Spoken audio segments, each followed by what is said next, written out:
Finally বিয়ের 1 মাস পর বউকে নিয়ে হানিমুনে যাচ্ছি, তাও আবার কক্সবাজার। আমরা অনেকদিন ধরে প্ল্যান করছিলাম বাট সাকসেসফুল হচ্ছিল না। ফাইনালি আমাদের প্ল্যানটা সাকসেসফুল হতে যাচ্ছে। আসসালামু আলাইকুম, আমি অর্ক। আজকের ভিডিওটা অনেক ইন্টারেস্টিং প্লাস ডিফারেন্ট, কারণ জীবনের প্রথম হানিমুনে যাচ্ছি ভাই, একটু এক্সাইটেড। তার উপর দিয়ে নাফিসাকে নিয়ে এটাই আমার লং জার্নি, তাও আবার কক্সবাজার, মানে অনেক দূর, বুঝতেই পারছেন। রাজশাহী থেকে তো অনেক দূরে, বাট আমরা ঢাকায় ছিলাম যে কারণে একটু কাছে হয়েছিল। তার উপর দিয়ে আমরা ট্রেনে যাবো, তাই কোনো প্যারাই নাই। আর আমাদের ট্রেন ছিল 6টা 15-তে, মানে বুঝতেই পারছেন 5টার সময় উঠে আমরা রেলওয়ে স্টেশনে এসেছি 5:30টার মধ্যে। যাই হোক, ট্রেন একটু দেরি করেছিল বাট আমরা একদম টাইমলি চলে এসেছি। আর আমি আরো এক্সাইটেড ছিলাম কারণ ঢাকা টু কক্সবাজার ট্রেনে যাব। এর আগের বার বাসে গেছিলাম, তাই কোনো রকম ফিল দিতে পারিনি, একদম বোরিং ছিল। বাট ট্রেন জার্নি অনেক জোস হয়, আপনারা জানেন। তার উপর দিয়ে জোস জোস ভিউ পাওয়া যাবে। আর এই ভাইয়ের সাহস দেখেন, জাস্ট ট্রেনের উপর দাঁড়ায় চলে যাচ্ছে ভাই। ট্রেনের উপর বসতেই তো মেবি ভয় লাগে ভাই, দাঁড়ায় চলে যাচ্ছে, মানে সাহসের কি আর বলবো। যাই হোক, আমরা ট্রেনের জন্য অপেক্ষা করছিলাম মেলাক্ষণ ধরেই। দেন ফাইনালি আমাদের পর্যটক এক্সপ্রেস আসলো। এই ট্রেনে জার্নি করার জন্য আমি খুবই এক্সাইটেড ছিলাম। তার উপর দিয়ে আজকে আপনাদেরকে দেখাবো যে রাজশাহী থেকে মাত্র 149 টাকায় কিভাবে আপনারা কক্সবাজার যেতে পারবেন। তারপরে ট্রেনে ঢুকে গেলাম। ঢুকে তো দেখছি পরিবেশ খুবই ভালো, কিন্তু কষ্ট লাগলো ভাই এই দরজাগুলো লাগানো। মানে দরজা একটু খোলা থাকলে আসলে ফিল নেওয়া যায়, আপনারা তো বুঝছেন। আসলে ফিল না নিলে তো মজা নাই। দেখি পরে কোনো সিস্টেম করা যায় কিনা, কারণ দরজা না খোলা থাকলে তো মজা নাই। যাই হোক, জানালা দিয়ে ফিল নিচ্ছিলাম। আর সকালের ওয়েদারটা জাস্ট কি ছিল দেখেন, মানে ভোরের ওয়েদার জাস্ট দেখার মতো ছিল, খুবই সুন্দর লাগছিল দেখতে। রাজশাহী থেকে আসার দিন পুরো টাইম বসেছিস? আমি সারা জীবন এই কাজে করবো। সারা জীবন আমি ভিউ এনজয় করবো না? আমি তো আমাকে দেখ।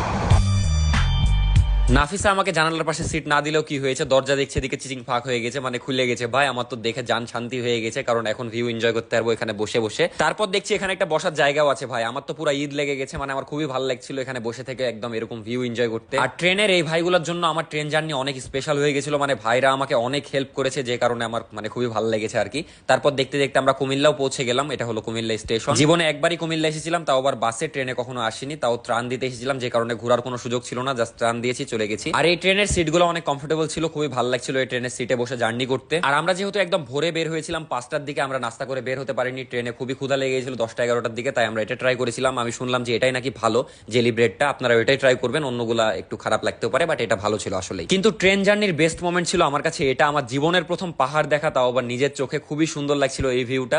যদিও আমরা কক্সবাজার থেকে বান্দরবন যাব, তখন ভালো করে পাহাড় দেখতে পারবো, বাট আমি আশা করিনি আর কি এভাবে অ্যাক্সিডেন্টলি দেখে নিব পাহাড়। ইনশাআল্লাহ কয়েকদিন পর আরো ভালোভাবে স্বপ্নটা পূরণ হবে, যখন একদম বান্দরবনে যে নিজ চোখের সামনে থেকে পাহাড় দেখবো। আর এই জায়গাটার নাম ছিল পাহাড়তলি, কিন্তু আমি জানি না সেই পাহাড়তলি কিনা। একটা গান আছে না, নৌকা পাহাড়তলি।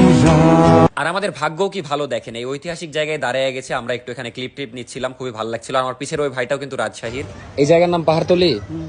পাহাড়তলি মানে, আচ্ছা আর কিছু না বলি, ঠিক আছে, ওটা জানার জন্যই খালি।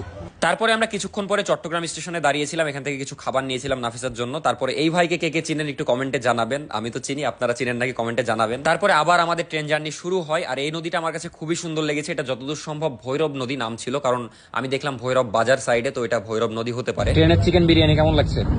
মজা? এই প্রথম কারো মুখে শুনছি যে ট্রেনের খাবার ভালো, কারণ এর আগে আমি যতবার খেয়েছি আমার কাছে খারাপ লেগেছে। তারপরে আমিও খেয়ে দেখলাম, আসলেই মজা ছিল। তার উপর দিয়ে আমরা খুবই ক্ষুধার্ত ছিলাম, যে কারণে ভালোই লাগছিল। আপনারাও ঢাকা টু কক্সবাজার যাওয়ার সময় এটা ট্রাই করতে পারেন। আপনাদেরকে তো একটু আগে বললাম যে আমার পাহাড় দেখার অনেক ইচ্ছা ছিল। এই ট্রেন জার্নিতে আমার একটু একটু ইচ্ছাটা পূরণ হয়েছে, কারণ এর আগে আমি সমুদ্র দেখেছি, পাহাড় কখনো দেখা হয়নি। বাট এই ট্রেন জার্নির জন্য আমার পাহাড় দেখার স্বপ্নটাও একটু একটু পূরণ হলো। কয়েকদিন পর ইনশাল্লাহ আরো ভালোভাবে হবে।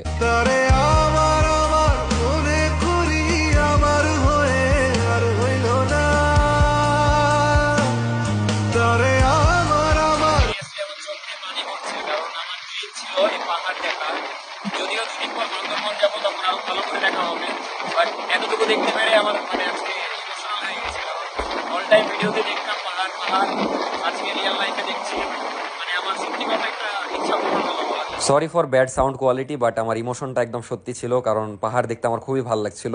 আর দেখতে দেখতে আমরা কক্সবাজারও চলে আসলাম, বাট 9 ঘন্টার জার্নি ছিল, কিন্তু জার্নিটা খুবই জোস ছিল। তার উপর দিয়ে ঠান্ডা ঠান্ডা ওয়েদার ছিল, যে কারণে খুবই ভালো লেগেছে। আর এটাই কিন্তু এখন পর্যন্ত বাংলাদেশের সবচেয়ে সুন্দর স্টেশন, এটা দেখার জন্য আমি অনেক বেশি এক্সাইটেড ছিলাম। তারপর ট্রেন থেকে নেমে গেলাম। তো আমার পিছে বাংলাদেশের সবচেয়ে সুন্দর রেলওয়ে স্টেশন, এটার যখন কাজ মানে শুরু না আর কি, অনেকখানি হয়ে গেছিল। আজ থেকে 2 বছর আগে দেখেছিলাম, তখন কমপ্লিট হয়নি। আমরা মেনলি দেখার জন্য গেছিলাম, বাট তখন কাজ একদমই কমপ্লিট হয়নি। কিন্তু এখন 2 বছর পর এসে দেখছি সেই একটা মানে কি বলবো, এই পর্যন্ত দেখা আমার বেস্ট, যদিও বাংলাদেশের বেস্ট এটা রেলওয়ে স্টেশন। আমার কাছে সেই লাগছে দেখতে। আর আমি যতদূর শুনলাম এশিয়ার মধ্যে এটা তৃতীয়। আর মেন কথা বলতে তো ভুলেই গেছি, আপনারা কিভাবে 150 টাকায় মানে 149 টাকায় কিভাবে কক্সবাজার আসবেন রাজশাহী থেকে, সেটা হলো প্রথমে আপনাদেরকে Rajshahi to Dhaka train ticket কাটতে হবে, সেটা হলো 450 টাকা। আর ঢাকা টু কক্সবাজার 695 টাকা। এই টিকিটগুলো আপনারা একটু আগে কেটে রাখবেন, মানে 4-5 দিন আগে, তাহলে ইজিলি পেয়ে যাবেন। না হলে ভাবেন 1-2 দিন আগে কাটতে গেলে পাবেন না। তো এভাবে আপনারা মাত্র 149 টাকা বা যাই হোক এরকমই কিছু একটা আসবে, এই টাকায় আপনারা কক্সবাজার চলে আসতে পারবেন।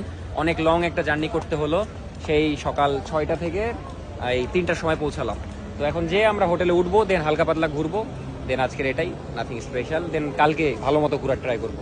আর এর আগের বার যখন আমি ফ্রেন্ডসদের সাথে কক্সবাজার এসেছিলাম তখন এই হোটেলে উঠেছিলাম, বাট এবার অন্য হোটেলে উঠেছি কারণ এখান থেকে সি ভিউ পাওয়া যায় না সেভাবে। তো দেখা হচ্ছে পরবর্তী ভিডিওতে সবকিছু দেখতে পাবেন। তো আপাতত সবাই ভালো থাকেন, সুস্থ থাকেন, দেখা হচ্ছে পরবর্তী ভিডিওতে। টাটা, আল্লাহ হাফেজ, থ্যাঙ্কস ফর ওয়াচিং।